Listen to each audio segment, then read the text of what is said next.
राधे राधे, जय माता दी मित्रों। हमारे चैनल पर आपका बहुत बहुत स्वागत है। नवरात्रि अपनी संपूर्णता की तरफ आ चुके हैं, तो आज हम आप सभी के साथ शेयर करने जा रहे हैं नवरात्रि के समय पर अंतिम दिन में जब आप चौकी उठाएं ना, तो आप चौकी किस दिन उठाएं, चौकी को किस प्रकार उठाएं, कलश का क्या करें, नारियल का क्या करें, जो जो सामग्री चढ़ाई है उसका क्या करें। आज हम इन सभी बातों के बारे में डिस्कशन करेंगे। तो देखिए, सबसे पहले बात करते हैं चौकी उठानी कब होती है। तो चौकी ना तो नौमी को उठेगी ना अष्टमी को। आप कन्या पूजन कभी भी करें, अष्टमी, नौमी या सप्तमी, तीनों में से आप कभी भी कन्या पूजन करें, पर चौकी दशमी तिथि को उठेगी। अगर दशमी तिथि को शनिवार आ जाए तो चौकी दशमी को भी नहीं उठेगी, फिर चौकी एकादशी को उठेगी। तो इसी प्रकार आप देख लें, दशमी तिथि को चौकी उठाई जाती है, तो दशमी तिथि को हम चौकी उठाएंगे। और जो अखंड दीपक है ना, वो नौमी तिथि को रात तक हम जलाए रखेंगे। नौमी तिथि की रात्रि को अखंड दीपक को आप घी से पूरा भर दें और अगले दिन दीपक को स्वयं शांत होने दें, आप उसे ना बुझाएं। तो चौकी उठाने के लिए सबसे पहले तो आप 3 बार आचमन कर लें। आचमन करके देवी को पुष्प, जिस प्रकार से आप प्रतिदिन पूजा करते हैं उसी प्रकार हल्की सी पूजा आप कर दें। थोड़े से अक्षत देवी को अर्पित कर दें, पुष्प अर्पित कर दें, चंदन अर्पित कर दें, हल्दी कुमकुम ये सब अर्पित करके फिर देवी से प्रार्थना करें कि हे देवी, 9 दिन तक आपने हमारे घर में निवास किया, इसके लिए धन्यवाद। हमें आशा है आपने हमारी पूजा को स्वीकार किया होगा। हमसे कोई भूल चूक हो गई हो तो हमारी गलतियों को आप क्षमा करना। और ये सब कहकर आप देवी से सदैव आपके घर में निवास करने के लिए प्रार्थना करें और चौकी को हल्का सा हिला दें। इसी प्रकार फिर आप कलश को भी हल्का सा हिला दें और जो जो चीज़ें आपने स्थापित की हैं उन सभी को, पटे को थोड़ा हल्का सा हिला दें। पटे को हल्का सा हिलाने के बाद अब हम सबसे पहले बात करते हैं जौ का क्या करें। तो जौ उगे हैं, जो हमारी हरियाली उगी है उसमें से थोड़ी सी हरियाली, एक दो दो जौ के तार छोड़कर उनको उखाड़ कर आप देवी को अर्पित, भोग के रूप में देवी को अर्पित कर दें। उसके बाद आप इन थोड़े से जौं को निकाल कर आप अपनी तिजोरी में रख सकते हैं। 1 तार या 2 तार को आप तिजोरी में रख सकते हैं। कुछ लोग जौ का जूस बनाकर पीते हैं, तो आप वो भी पी सकते हैं, वो सेहत के लिए बहुत अच्छा होता है। नहीं तो आप इन जौं को बहते जल में प्रवाहित कर सकते हैं, या फिर यदि आपके यहाँ खेत खलियान हो तो आप उनमें रखकर ऊपर से 1 बाल्टी पानी डाल दें, या फिर आप इन्हें अपने गार्डन के अंदर भी बो सकते हैं, बाद में इन्हें अपने गार्डन के अंदर लगा लें। आप जौ का ऐसे कर सकते हैं कोई भी प्रयोग आप, परंतु जो भी चीज़ का आप किसी भी तरीके से आप उसे कहीं भी ले जाकर छोड़ते हैं, तो वहाँ पर आप पर्यावरण की सुरक्षा का पूरा ध्यान रखें, पर्यावरण को उसकी हानि नहीं होनी चाहिए। अब हम बात करते हैं कलश की। कलश के ऊपर जो नारियल रखा है, आप ये आपकी मान्यताएं होती हैं। कई लोगों के इस नारियल को फोड़कर खा लिया जाता है, कन्याओं में वितरित कर दिया जाता है। या तो आप ऐसे कन्या इस नारियल को फोड़कर वितरित कर ले कन्याओं में, नहीं तो आप नारियल को अपनी तिजोरी में रख सकते हैं। पर बात ये भी है, कब तक आप नारियलों को तिजोरी में रखोगे, कितनी तिजोरी नारियल से ही भर जाएगी वो तो आप या तो इसको सुरक्षित रख लें घर में, या फिर इसे मंदिर में चढ़ा सकते हैं, या फिर इसे फोड़कर खा सकते हैं। जैसे आपके परिवार में परंपराएं चलती आ रही हों, आप ऐसे इस नारियल का उपयोग करें। नारियल के ऊपर चुनरी रखी है, इसे आप मंदिर के अंदर दान कर सकते हैं, या फिर घर में अपनी देवी माँ की प्रतिमा को भी ये चुनरी उड़ा सकते हैं। जो नारियल के ऊपर कलावा लपेटा गया था, उस कलावे को भी आप, जिस सामग्री हम सारी जहाँ सामग्री को हम इकट्ठा करेंगे ना, उसमें डाल लीजिए आप, जहाँ हम पुष्प वगैरह सब इकट्ठे किए हैं, आप उसके अंदर इस कलावे को डाल लें, या फिर इसे अपने हाथ से बांध सकते हैं। इसके बाद जो हमने कलश के ऊपर ढक्कन के अंदर अन्न भरा था, आप उस अन्न को या तो अपने अन्न में मिला लें, या फिर उस अन्न को चिड़िया पक्षियों को डाल दें। जो पल्लव हमने लगाए थे उनको भी आप फूलों के साथ रख लें, और जो जल था उस जल को पूरे घर में छिड़क दें, और पूरे घर में छिड़कने के बाद आप उसे तुलसी के पौधे में डाल सकते हैं, या फिर आप किसी भी शुभ शुभ पौधे में डाल सकते हैं, पीपल के पौधे में डाल सकते हैं। आप कहीं भी शुद्ध जगह पर उस जल को डालें और सारे घर में छिड़क लें। उसके अंदर जो हमने सिक्का, सुपारी, हल्दी की गांठ, कमलगट्टा, ये जो चीज़ें डाली थी ना, इन सामग्रियों को आप एक लाल रंग के कपड़े के अंदर डालकर उसे बांध लें नाल से। जो कलावा हमने नारियल पे लपेटा था, आप उसका प्रयोग भी कर सकते हैं, अलग कलावा भी ले सकते हैं, या फिर कलश के ऊपर जो कलावा बांधा था आप उसका प्रयोग भी कर सकते हैं।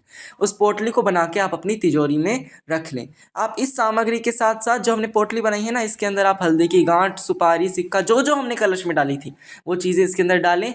1-2 तार आप इसके अंदर जौ के डालें, और थोड़े से अक्षत पुष्प जो माँ के चरणों के पास हो ना, जो आपने प्रथम दिन चढ़ाए हो, थोड़े से अक्षत और वो अभी तक हो, उन अक्षतों को हल्का सा इसके अंदर डालकर फिर इसको आप नाल से गांठ बांधकर अपनी तिजोरी के अंदर रख लें।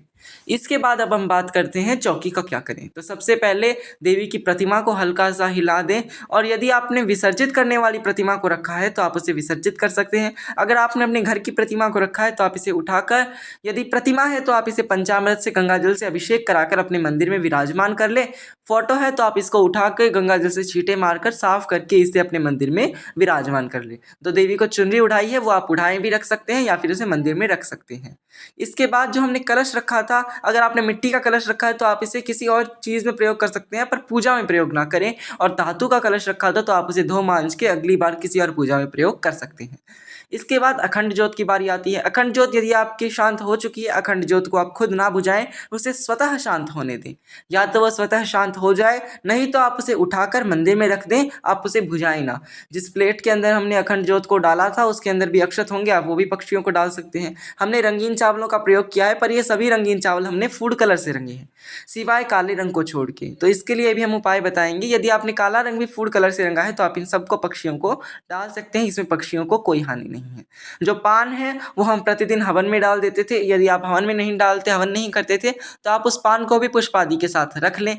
इसके बाद जो हमने 16 श्रृंगार या कुछ भी श्रृंगार देवी को अर्पित किया है, वो श्रृंगार या तो आप किसी सुहागन स्त्री को दे सकते हैं, या फिर किसी सुहागन ब्राह्मणी को दे सकते हैं, या मंदिर में दान कर सकते हैं, या फिर आप खुद भी प्रयोग में ला सकते हैं। इनमें से कोई भी चीज़ आप कर सकते हैं। सबसे शुभ तो होता है आप किसी सुहागिन ब्राह्मणी को ये दान में दे दें, नहीं तो आप मंदिर में चढ़ा दें, या फिर आप स्वयं भी इन चीज़ों का प्रयोग कर सकते हैं। इसके बाद जो हमने गणेश जी की विराजमान किया है और गौरी मैया को विराजमान किया है, तो हम गौरी गणेश को उठाकर हम मंदिर में रख लेंगे, साफ करके गंगा जल से छींटे लगाकर आप इन्हें वापस मंदिर में विराजमान कर लें। यदि आपने जो मिट्टी की मूर्तियाँ होती हैं वो स्थापित की हैं तो आप उन्हें विसर्जित भी कर सकते हैं। इसके बाद जो भी हमने यहाँ चौकी के ऊपर कपड़ा बिछाया था, आप इसे धोकर दोबारा अगली बार प्रयोग कर सकते हैं किसी और पूजा में, नहीं तो आप इसे भी मंदिर में चढ़ा सकते हैं। अब नवग्रह और षोडश मातृकाओं की बारी आती है। तो नवग्रह और षोडश मातृकाएं हमने गेहूं और चावल से बनाई हैं, तो इनमें कोई हानि नहीं है, आप इनको पक्षियों को डाल दें। और जो काले रंग के चावलों से हमने राहु केतु और शनि बनाए हैं, अब हमने ये इंक से रंगे थे। आप काले तिल के अंदर घी डालकर उससे भी रंग सकते हैं। यदि आपने उस चीज़ से रंगे हैं या फिर आपने फूड कलर से रंगे हैं तो आप पक्षियों को डाल दें। इंक से रंगे हैं तो आप भूमि में थोड़ा गड्ढा खोद कर आप उसके अंदर इन्हें दाब दें। आप इन्हें पक्षियों को ना डालें, वरना ये उन्हें हानि पहुंचाएंगे। तो अब हमने ये जो नवग्रह और षोडश मातृकाएं हैं इनको भी उठा लिया है। इसके बाद अगर आपने शिवलिंग को, शिव जी की प्रतिमाओं को विराजमान किया, वो सब चीज़ें आप उठा के अपने मंदिर में रख लें। भैरव बाबा के दीपक को आप कहीं किसी मंदिर में चढ़ा दें, या फिर कहीं भी आप प्रवाहित कर दें, मिट्टी में दाब दें, कहीं भी इसे दाब सकते हैं। जो हमने फल चढ़ाए हैं, मिठाई चढ़ाई है, फल चढ़ाए हैं, उन्हें आप उठाकर अपने भोग प्रसाद में ग्रहण कर सकते हैं, या फिर गौ को भी दे सकते हैं। इसके बाद जो हमने दुर्गा सप्तशती या कोई भी पाठ किया है आपने, उन पुस्तकों को आप लाल कपड़े में ढककर बांध के रख सकते हैं। जब उनका पाठ आप दोबारा करें, आप उन्हें वापस से निकाल लें। अब हम बात कर लेते हैं कि ये जो पुष्प आदि हमने चढ़ाए हैं, पुष्प, नैवेद्य, पताशा, लौंग, जो प्रतिदिन सामग्री चढ़ी है, इसका क्या करें। अब पुष्पों को या तो आप सभी पुष्पों को इकट्ठा करके, आपके घर में गार्डन हो तो आप गार्डन में क्यारियों में डाल दें। गेंदे के पुष्प हैं वो पेड़ उग जाएंगे अपने आप उनसे। नहीं तो आप इन सभी सामग्री को, पुष्पों को, और जो भी आपने ये सब मिष्ठान नैवेद्य है, आप इन सब को या तो गाय को दे दें मिष्ठान नैवेद्य को, नहीं तो आप सभी चीज़ों को इकट्ठा करके आप मिट्टी में अपने गार्डन में, अपने घर के आसपास किसी साफ जगह पर, खेत में या फिर किसी साफ गार्डन में आप थोड़ा सा गड्ढा खोद के, थोड़ा सा उसके अंदर इन सब चीज़ों को डाल के ऊपर से दाब दें, और ऊपर से आप एक बाल्टी इसके ऊपर पानी डाल दें। इस प्रकार आप भूमि विसर्जन कर सकते हैं। भूमि विसर्जन बहुत अच्छा रहता है, ये पर्यावरण को दूषित भी नहीं करेगा और नदियों को भी प्रभावित नहीं करेगा। तो आप भूमि विसर्जन कर सकते हैं। इन सभी सामग्री को आप गड्ढा खोद कर उसके अंदर दाब दें।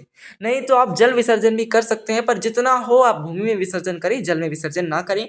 अगर आपके घर में ही गार्डन हो तो आप आराम से वहाँ पर थोड़ा गड्ढा खोद के आप उसमें दाब दें। इस प्रकार से आप नवरात्रि की चौकी उठा लें। नवरात्रि की चौकी उठाने के बाद अब आप गंगाजल से छींटे मारकर उस जगह को पूरा साफ कर लें।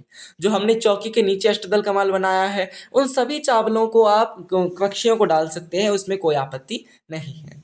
अब हम सारी जगह को गंगाजल से छींटे मारकर साफ कर लेंगे। उसके बाद आप सीधा उस स्थान को खाली ना करें, अर्थात आप सीधा सूना ना छोड़े चौकी की जगह को। सारी सामग्री आप उठा के, अगर आपने डेकोरेशन वगैरह की है वो सब आप उतार लें, उसे साफ कर लें। साफ करने के बाद अब आप वहाँ एक दीपक प्रज्वलित कर दें।